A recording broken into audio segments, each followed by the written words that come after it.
All right, so with all these boxes, we have to have some wood, and so I haven't bought wood in probably 25 years. So I go out to my bush, I cut down a tree, I dry it, I prepare it, and I get it ready for use. I've done all my furniture, my hardwood floors, and everything from it. So I thought last September I was doing it again because I ran out of wood, and so I thought I'd put up a little presentation of how I go through this. So first I find a tree. I go into my bush and I find a tree what I'm looking for. So the one on the left is the one I actually chose. It had a 29-inch diameter on the base. And whenever I look for a tree, I always look for a tree where the first big branch is way up there. So I got a big long trunk. The one on the right is sitting in my bush and it's been there for a long, long time. And it's got a very, very big base, but it's only got like 6 feet. So I don't really get a lot of wood out of it.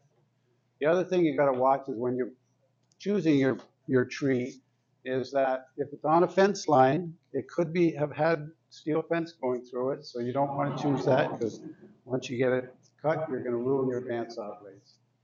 The other thing you got to watch is if you're on a property line and you don't want something that years ago somebody made a put a tree board in it or something like that. So you got nails and stuff like that. So you don't want that. So that was the tree that I chose for this particular thing. It was a white oak in my bush. Next slide. So here is I've cut the tree down on the left side, and then on the right side I've taken most of the branches off for firewood, and then I've cut it into sections. So on this tree I had 4 9-foot pieces from the trunk before I hit the first big branch, and then from there the rest of the top is just basically firewood. Um, so here I'm pulling it out of the bush and I'm putting it on my old hay wagon that I have. Once I put them all on there, I have to paint the ends because you want to make sure you paint the ends so the moisture doesn't go out the sides when you're drying it. You want the moisture to come from the centers out because if it comes out to the sides too much, out the ends, then you get a lot of cracking and you get warping and stuff. So you want to make sure the ends are painted. You can buy special stuff to put on the ends for this type of drying, but I just go down to the hardware store and I buy any old paint that they have. Sometimes they have paint that somebody asked for a color and didn't like it, and now it's sitting on the shelf and they're asking $5 for it, so I'll grab paint. I don't care if it's spray paint, I don't care if it's water-based, oil-based. You just want to coat it so that the moisture doesn't go through. So once I do that, now this is just a picture I grabbed from the internet. So I don't have one of these saws myself. When I first started doing this, I had a guy that used to have one and he would tow it behind his truck. And he'd come out to my bush and he'd cut all my logs into the planks that I wanted to drive. But since then he got too busy and his son started a business of selling wood. So I used to put him on that tractor and he was about 5 kilometers away and I'd bring it down to him. He'd unload it and then I'd come back in a couple of days and he'd have all the stuff cut up for me and then I would bring it back. I have one of these. I have not had any luck with it. Basically, this is just a thing. It's a jig that you put your chainsaw into. I didn't have much luck for it. I only used it a couple of times. I think the big thing that I did incorrectly is when you're using this thing, you have to have a different type of chain on it because your normal chain is for cross cutting and this type of chain is for long cutting, so it doesn't bind as much.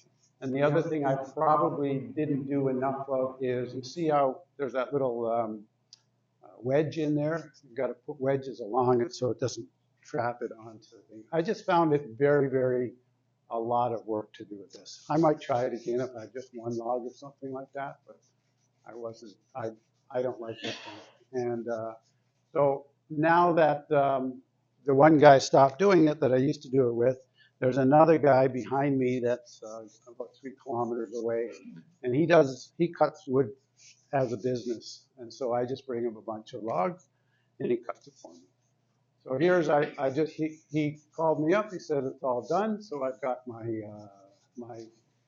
boards there. From those 4 logs, I got 97 boards that were 7 inches wide. I'm going to use this for some, because it's white oak, I use it for outdoor furniture, but I also needed a bunch of fence wood for my horses as well, so I have a bunch of that. And what does he charge for something like that? For those 4 logs, it was about 220 bucks, 230 bucks or something like that. And then when you go to them, you basically explain what you want. So I wanted mine specifically 7 inches wide because that's my fence board thing, but I'll use that for furniture and stuff too. If you wanted something, you say, I want 20 of them that are 2 inches thick, or I don't care how wide they are. And usually if I'm doing furniture, I don't care how wide it is. Just pull off the bark, cut it into pieces, and then if they're this wide, this wide, this wide, it doesn't matter to me because I'm just going to use it for whatever I need. And you can see in the back, I also always ask for the slabs that they take off the edge because I'll put that in my firewood. And so you can see in the back, I have a pile of slabs that I'll just cut into firewood and put in another stack. So once I've got it home, I've got to set it up for drying. Next slide. So here I put a base down. Now I put down 3 or 4 old railroad ties. I make sure they're all level, and I put some skids on top just to make sure I've got something strong to support it. You want it level because you don't want anything twisting on you. Now I'm just starting to stack them. So I put my first layer of planks down, and then I have these, we call them stickers. Basically, it's a 1 inch by 1 inch piece of wood, just scrap wood and stuff like that. When I first started a long time ago, the guy that used to cut planks for me would cut a whole bunch of those, and I'd have a big pack of them, and I got them in my barn. All you want to make sure is it doesn't matter how wide they are, but they have to be exactly the same thickness because you don't want your boards going like this, right? So, and I space them usually about 12 inches to 14 inches of wide. So now I've stacked all my rest of them up, and you want to make sure those stickers are in lines, because if you don't have them in straight lines or roughly in straight lines, then you might get one going like this and the next one underneath it, the next one underneath it. So you want them nice and spaced out like that. Once I do that, I put a top on it, and basically I'm just using old tin. Some people use just old pieces of plywood, anything. We're just basically keeping the rain and the snow from setting on it. You don't care if there's rain going on the side, that doesn't matter because the wind's going to take it off. And I just support it with some rocks, or some people use maybe a couple of old railroad ties or something like that. And then I'll set it there, and basically, the other thing you want to do is make sure it's out in the open. If you put it up against your garage or something, you're not going to get the wind through it, and that's what you want. You want to get the wind through it, and I know particular on my thing, the wind always comes across through those fence boards there, and so that's the direction the wind's going to go into it. But it really doesn't matter. As long as it's out in the open, the wind will go through it. And I'll stack it there, and I'll leave it there for probably almost a year before I'll even look at it. So once I think it's getting close to it, then I'll get my moisture meter out. And this is my moisture meter. I got one here you guys can take a look at. And I'll just check to see what it's saying. You can pass that one around. So you'll want to stick those 2 things in. So here's from the moisture meter. You'll see what the recommended moisture content is. So stable wet wood is 50 to 30%. Outdoor furniture, 14 to 22%. Indoor furniture, occasional heating. I think that means heating indoors. 12 to 14%. Indoor furniture with the regular house temp thing, you want between 8 and 12%. And that's usually what I usually try to target around 9–10%. So when you put this moisture meter in, you basically, you stick it onto the wood, and what you're looking for is it's going to send a current from those two pins, one to the other. And the moisture that's in there will determine how fast that current will go through. So the wetter the wood, of course, the more current's going to go through, and so you'll see it there. From that moisture meter, you have to do a little bit of calculation because A, the temperature of the wood affects it, and B, the species will affect it. So the first thing you will do is you'll stick your meter, I think that's supposed to say on, the meter on, put the pins into the wood, and you start turning the dial until the red light comes on. That's when you're first getting your current going through, and then from that number that you'll read on the dial, you'll take a look at your temperature guide, and whatever temperature you're running. Generally, this thing is basically you do a temperature compensation for it. And once you get your number, then you put it into the species of wood, and then that's how much moisture you have in it. So they've used 70 degrees Fahrenheit as a standard. So you subtract some when it goes lower than that and add some when it goes higher than that. And then they've also used oak as a standard, whereas oak is 7 on the scale will be 7%. But if you have a different species, then they've categorized their species to A, B, C, D, E, F. And so if the reading is 7, if you're at an F, you're at a 7.1. If you're at a C, you're at, I think, 10.5. So that's how you know your moisture. And basically that's it. And so now this was the desk that I made from an ash tree that had died in my bush.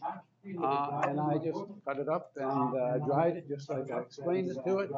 And it makes great mature wood. Any questions? Yes. The wood that you're going to dry for a year, how thick Yep. was that? That was only an inch thick. Inch thick. Inch thick. Yeah, but I found, because this top of this test, I cut a lot of it into 2-inch thick, and it was ash. It dried a little bit faster, but I didn't find it made much difference that it was an inch to 2-inch. Still, and generally what I do is if I cut it down, say, a lot of times I'll go into the bush either in September or in like April. I want a full year. So if I cut it in September, I don't take it out to the following September. I usually leave it even into the next year. Longer it is, the better it is. You can try to shorten that, but then you have to look more times at your moisture meter and make sure it's really good and everything. So what I usually do is I first dry it until it's for a year, and then I might even put it in my barn for maybe 2 or 3 months to even get it more. And then I'll put it into my basement, some of it, as I need it. I'll pull some out of my barn, put it in my basement. It acclimatizes to what your workroom is. My workroom is in my basement, and then I'll start using it. Yes? Do you run into any insect problems? No, when I'm drying it like this, I generally don't get much insects. It's logs would, but because you slabbed it. Because you slabbed it, you've already dried. Sometimes I've cut some wood that had bugs in it, but by the time you sat it out there and you had the wind going through it so much, the bugs are basically getting out of it because they don't want it anymore. They usually want more of the live stuff. And are the edges still sealed when you get it back from the? Yes. So the guy that cuts it, he doesn't do anything to the ends. The reason I want to paint it before I send it to him, because it's so much easier to paint less than painting each individual one. So, any other questions? Yeah. The guy that you bring it to have it cut up, he doesn't provide the option of transport. You have to bring it to him. I have to bring it to him. Yes. Yeah. But if you go on Facebook Marketplace, there's many people that will come in to your place and cut. They'll just drive it over you. You pay them so much an hour, and they'll do it for you. Even on there, I've seen people will rent you the unit, and you just go with your truck, pick it up, and bring it, and you pay per hour you have it. So the reason I never really bought one myself is because I might do this, I'll have enough wood now for 2 more years, and then I cut one tree down, and then I have another 2 years. So I found it's cheaper and faster and easier just to bring to someone and say, you do it. They take care of the blade, they know how to do it, they're the professional. It only cost me $225 for that much wood. I think I'm pretty good. Now, after you saw Jack's big logs, he's the reason we put the 2-foot limit on the firewood, because we were afraid he was gonna come in with an 8-footer You're and, gonna bring in a canoe? about 48 inches in diameter and automatically win on size, so, any questions, Jack? One Yeah. last question.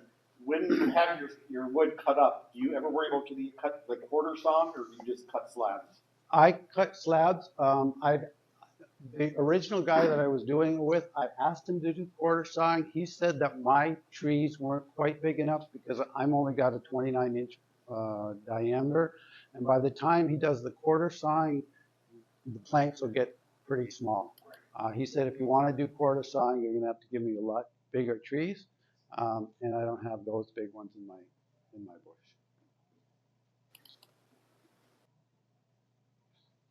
All right? Thanks, Jack. Yep.